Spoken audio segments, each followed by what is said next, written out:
Y sí es momento de conocer el Museo Nacional de las Intervenciones.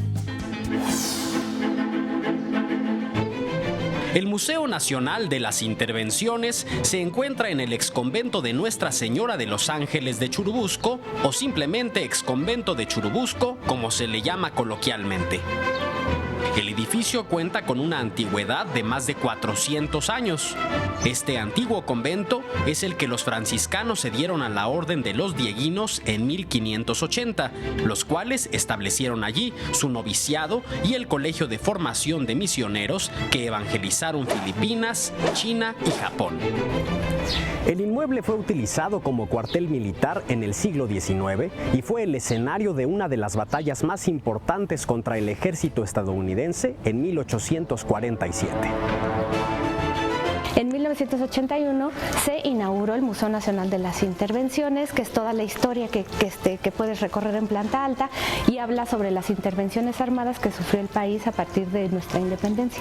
La museografía cuenta con herramientas multimedia, maquetas, fotografías y elementos que permiten al público adentrarse en episodios decisivos de la historia de México y de la construcción de la identidad nacional.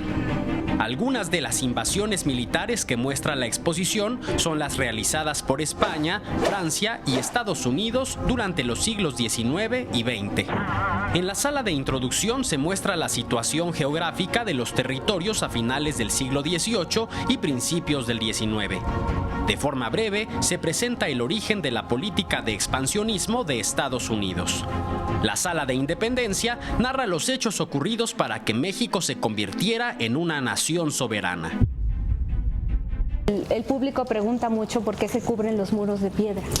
Y es por cuestiones de conservación, porque tiene un mayor deterioro, entonces se han hecho estos proyectos. Y en general estos espacios, lo que ves aquí abajo, son de vida conventual, pero los hemos adaptado como espacios de exposiciones temporales porque no nos damos abasto. También hay una sala dedicada a la intervención española de 1829 que narra lo ocurrido cuando Fernando VII, al recuperar la corona española, se negó a reconocer la independencia de México. En esta misma sala se muestra también cómo es que México perdió el territorio que hoy corresponde al estado de Texas en Estados Unidos. A lo largo de los años se han ido abriendo y restaurando los diversos espacios del exconvento, como la cocina, el comedor y el baño conventual. En la segunda parte de esta cápsula continuaremos nuestro recorrido por los diversos espacios de este recinto. Es el Museo Nacional de las Intervenciones y forma parte de la vida de la Ciudad de México.